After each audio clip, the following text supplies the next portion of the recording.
Hey, how you doing? I hope you're well. I'm Deanna and welcome to my channel.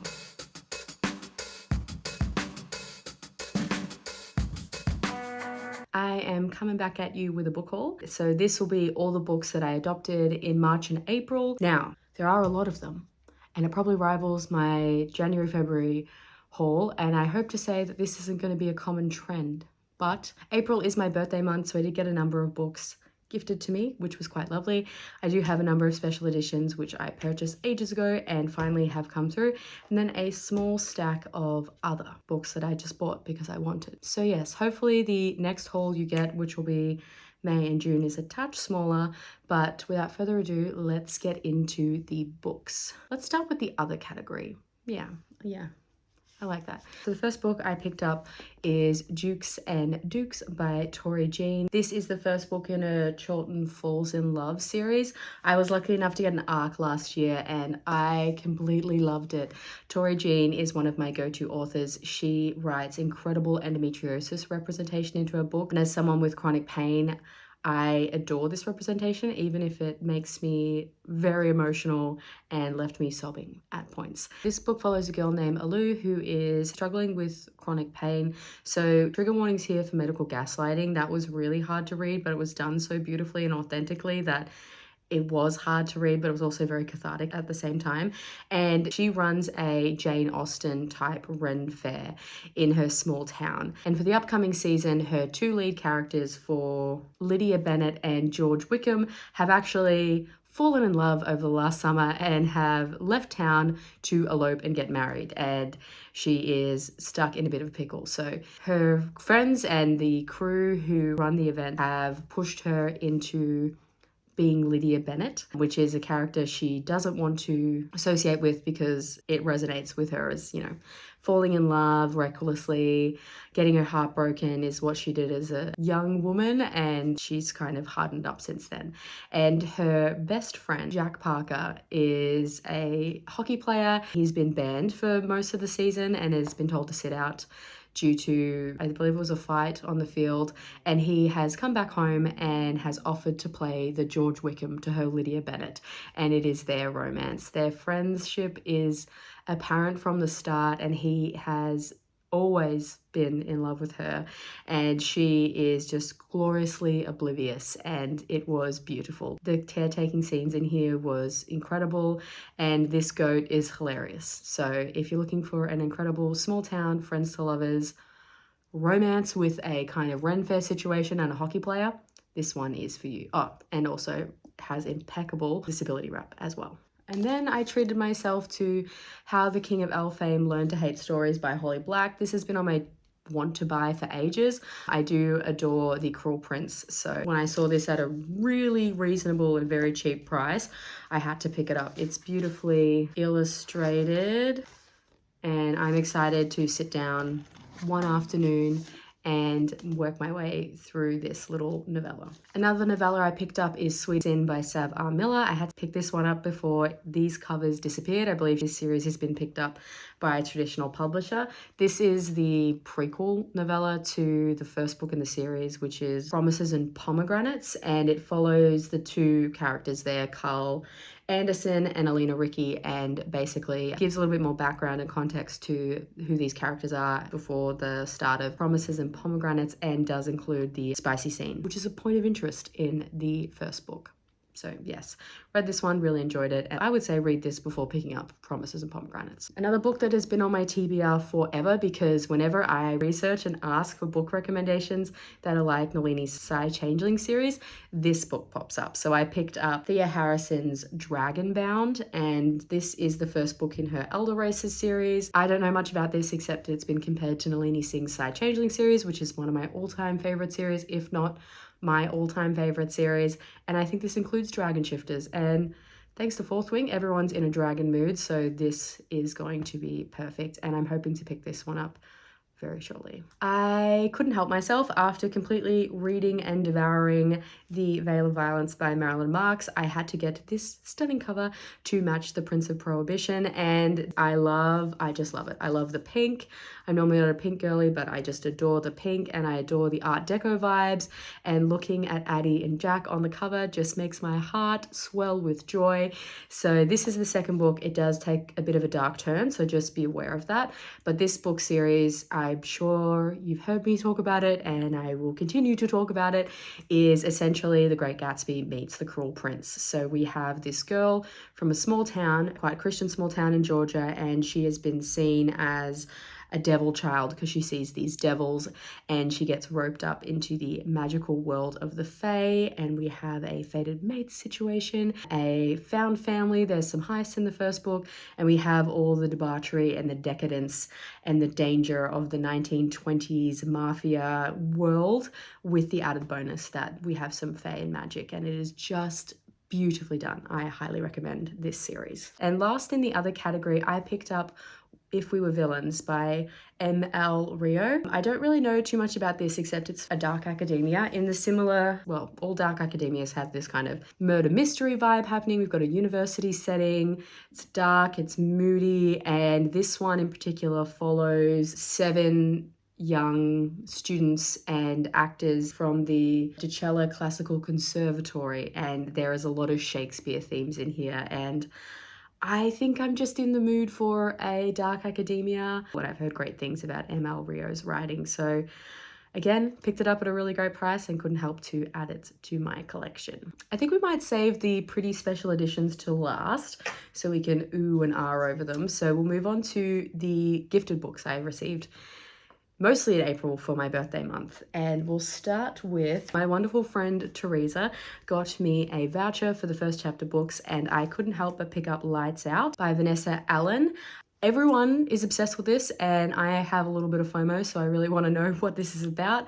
I'm pretty sure this is basically, it's a wide choose and it's a dark rom-com. It's been compared to Butchers and Blackbird a lot. I just really want to know why everyone else is loving this, and it is supposed to be a wonderful, steamy, fun time, and I am all for that. Oh, yep, so Lights Out is a dark stalker rom-com, and how dark stalker and rom-com go together, I have no idea, but I am excited to find out. And then with some gift vouchers that I received, I picked up The Weaver and the Witch by Genevieve Gorachek. I completely adored her debut, which is The Witch's Heart, which is a myth retelling focusing on Loki's first wife, who is the mother of monsters, basically the mother of Hel and Fenris and the Midgard snake, and had to pick up this beautiful edition of The Weaver and the Witch, which I think this one follows Saxon.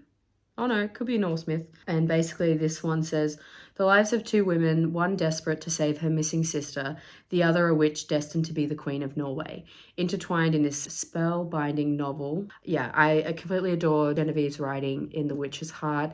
I love this time period, and if there's any mythical elements added into it, it always is an extra tick in my book, so I'm excited to dive into this one. I am obsessed with podcasts, in particular the Law Podcast by Aaron Mankey, so I couldn't help but complete my collection and pick up this stunning hardcover of The World of Law Dreadful Places. And this pretty much includes some of the stories that have been told in the podcast, but it's just in this beautiful format with pictures, and I love this kind of spooky, supernatural, true, crimey type content. So I think this, I've been saying this for years, but I do think this year I'm going to dedicate November to reading all 3 of these law books. They're perfectly divided into chapters, and I think I could, read a little chapter in a little section each night in November and keep the spooky season alive. My brother Connor then got me 3 books which have all been beautifully themed together, so I know he's big on theming his gifts, but he really nailed it this time. And first off, he got me this beautiful hardcover edition of the Iliad by Homer. This is Emily Wilson's translation, and the Iliad is one of my all-time favorite stories. I only read the poem, the actual traditional text, about 2 to 3 years ago, but I am excited to get to Emily's translation. She is, from my understanding, she's the first woman who's translated it to be published. So I'm just interested to see if there's any, differences and discrepancies. And in particular, very nerdy of me, but I'm excited to read her introduction and her notes to figure out what differences that she made or what interpretations that came through from the translation itself. So yes, very, very excited to add this beautiful addition to my collection. And then next up, he bought me Psyche and Eros by Luna McNamara. This is very clearly a Psyche and Eros retelling, which is kind of gives me Beauty and the Beast kind of vibes in a mythic sense just in the story. It looks like it's told from both Eros and Psyche's point of view. And this is her debut novel, so I'm excited to see her bring this story to life. And last but not least, he got me volume 5 of Olympus by Rachel Smith. I completely adore this webtoon comic, and it's actually the only graphic novel that I have been collecting, but this is just stunning. The art style is incredible. This is a Hades and Persephone retelling, but we do get a lot of side stories and perspectives and point of views from the other gods, and it is set in this world where Mount Olympus and the Greek god's realm is uber modern. So Hades runs the underworld and is in this big skyscraper, and when they go back to the mortal realm, it's all in antiquity. And yes, I'm excited to continue on with the story. I think once all volumes are out, I might just do a reread and binge through because I'm sure I'm missing things, in the wait between publication. And yes, I know I could read them all on the Webtoons app, but there is something special about having the physical item. So I'm well aware that that's a me thing. And then my partner, Hayden, did get me a number of books off my TBR, 8 in fact, because he knows the quickest way to my heart is through books. So the first one he picked up for me was Olivia Dade's At First Spite.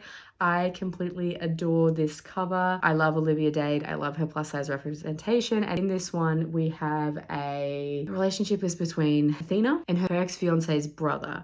And I hear that there's some beautiful mental health rep in here. And from my understanding, Athena bought her ex a house and she has no choice, realistically, but move into it. And she's dubbed it the Spite House.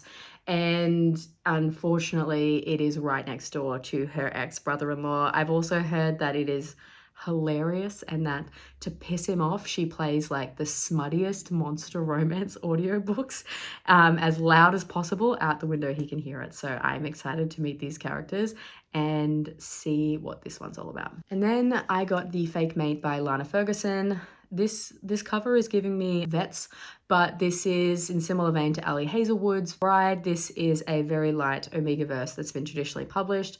I'm a big fan of Omegaverse and it always piques my interest, to see that it's made it into the mainstream, I guess. My understanding is that these are both ER doctors and they fake date, which who doesn't love a fake dating trope? Then I got Butcher and Blackbird by Bryn Weaver. Again, I've heard incredible things about this one.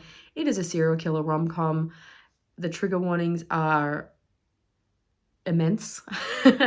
And there is one that says accidental cannibalism. Yeah, so I gotta know what that's about. And I believe the sequel has come out recently, so can't wait to add this one to my collection. I then got Scarlet by Genevieve Cogman. The 2 reasons I added this book to my TBR is that it's the French Revolution with vampires, and I need to know what that looks like.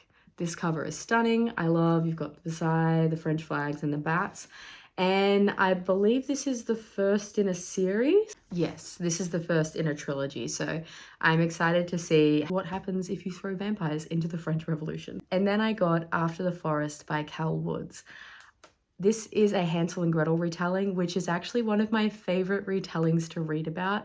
I don't know, there's just something about these kids and surviving a witch. But I think this in particular actually focuses on, as the title suggests, after they escape from the witch. And maybe Gretel has brought back some secrets from the witch and she may be diving down that path to keep her and her brother alive. And I am completely excited. So yeah, it looks like Gretel stole the witch's grimoire and the recipe inside makes the most deliciously sinful an addictive gingerbread, which at this point in time, her baking and selling this gingerbread is the only thing keeping her family afloat.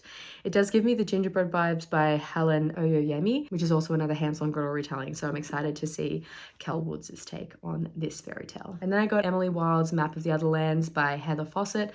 Have I read Emily Wilde's Encyclopedia of Fairies yet? No. Am I going to read it soon? Probably. And if I do read it soon, I can dive straight into the sequel, and these covers are beautiful. In this series, we follow a scientist named Emily Wilde who studies fairies, and she is creating an encyclopedia. The title of the first book really explains everything, and I believe there is a slight romance with her academic rival, and in this one, their story continues, and possibly she's whisked away to the fairylands. And then he got me Italian Marriage by Jenna Lobianco, and I added this one to my TBR because I had heard that it had endometriosis rep, which is something that is an instant buy for me. And basically in this one, Matthew Diademo needs a wife. He is trying to secure his family estate because there is this centuries-old inheritance law which basically says he can't get the estate unless he's a married man. And then we have Sarah Brown, who is a free-spirited event manager who is looking for an escape from the emotional and physical tolls of her endometriosis and the incessant buzzing of her biological clock. And with an ironclad prenup agreement, Matthew and Sarah are moving to Florence to fulfill the inheritance clause. So yes, I'm excited to see the endo rep in here. And I mean, Italian Marriage, Florence setting, this sounds like a fun time. And the last book that Hayden so very kindly got me for my birthday is A Love Song for Ricki Wilde by Tia Williams.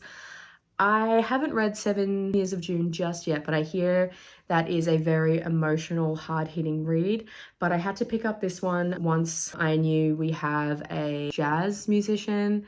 It's set in Harlem. There's a link to the 1920s.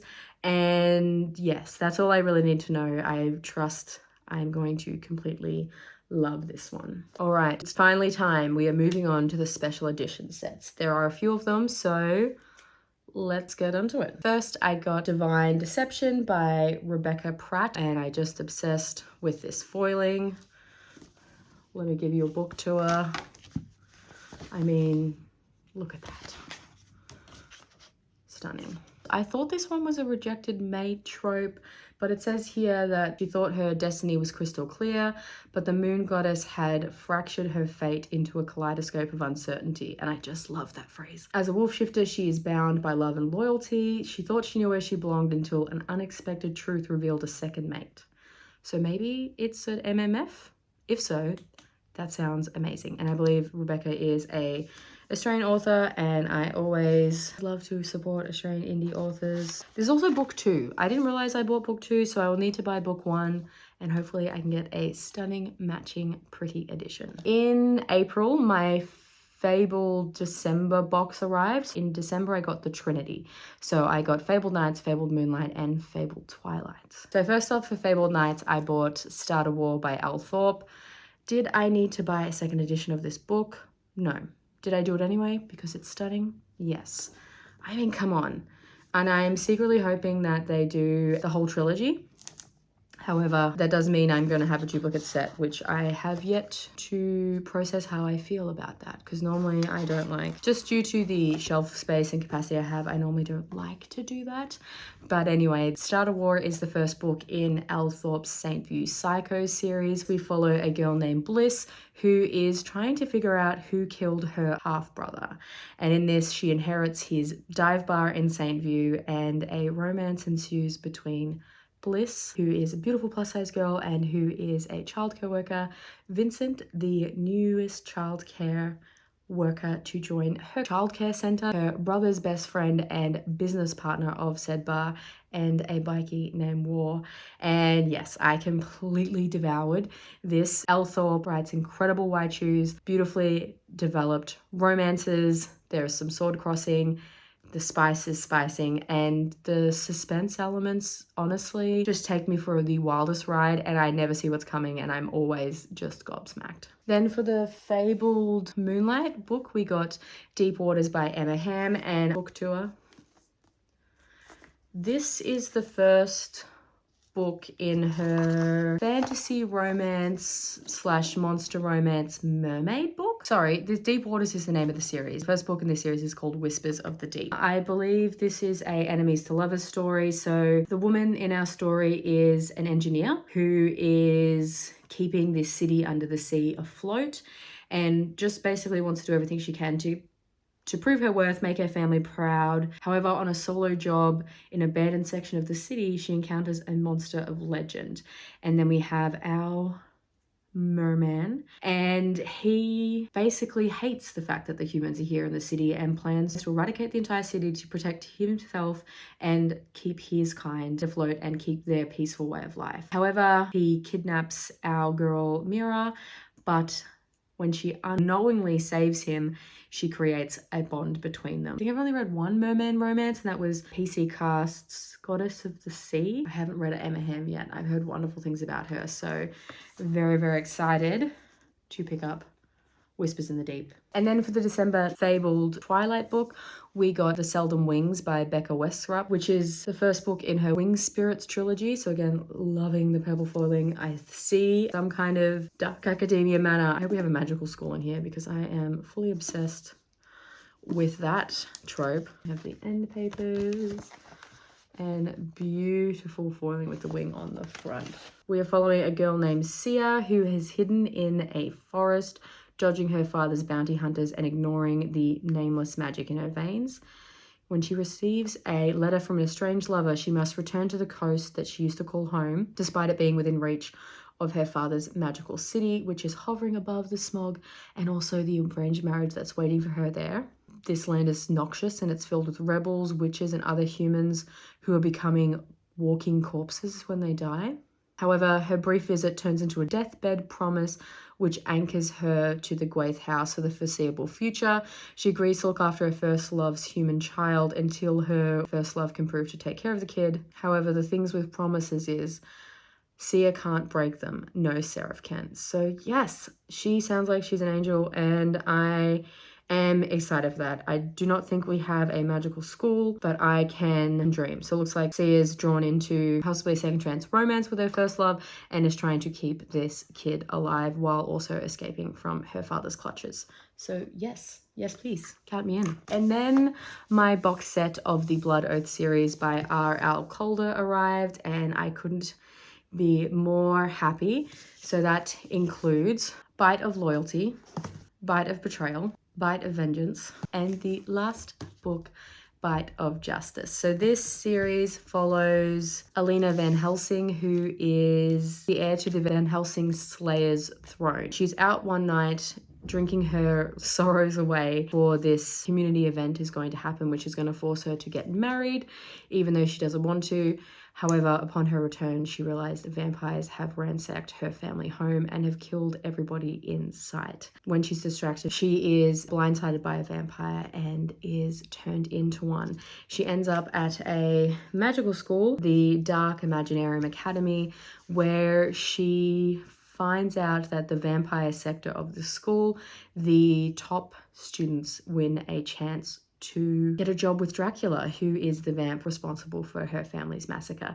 It is a why choose, and I've read the first two books, and the why choose is slowly building, although some things happened, and I hope there is a grovel, or we just protect one of the guys, because I feel like he's between a rock and a hard place. But so addictive, and I am excited to finish off the rest of the series. Last but not least, I have my beautiful box set edition from the Luna and Law shop. First off, shout out to the Luna and Law. I had ordered this box set. It had gone missing in the mail. Their customer service team was just so easy and wonderful to talk to.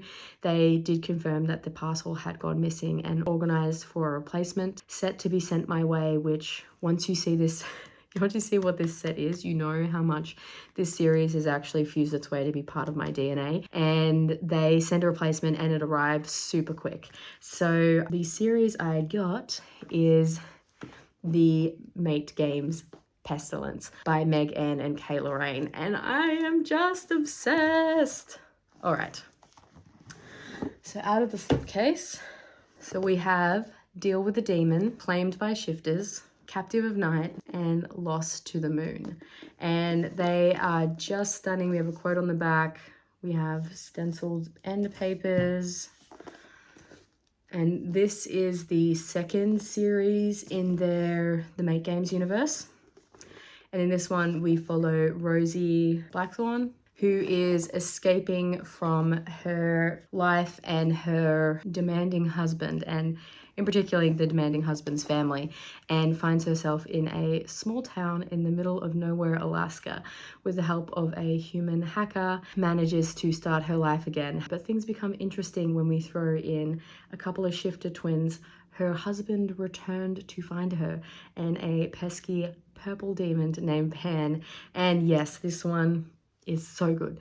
I need to reread the Make Game series very soon because they're impeccable, and I am very excited to have now a special edition set of the Make Games War and a special edition set of the Make Games Pestilence. So now all I'm missing is a special edition of the Mate Games set. So there we go. They are all the books that I adopted in March and April. Fingers crossed we see a smaller book haul at the next book haul. If you want to see more of my content, please like and subscribe. I'm posting new videos every Sunday. In the description box below, I will link all the books and the special edition companies who I bought the books from. Also linked below are links to my other social media channels if you'd want to follow and talk to me on any other corner of the internet. Comment down below and let me know what the most recent book you purchased, or you can leave me... Is there a merman emoji? Yeah, let's go with a mermaid man, mer person emoji. Anyway, that is all from me today, guys. I hope you're doing all kinds of well, and I will speak to you soon. See ya!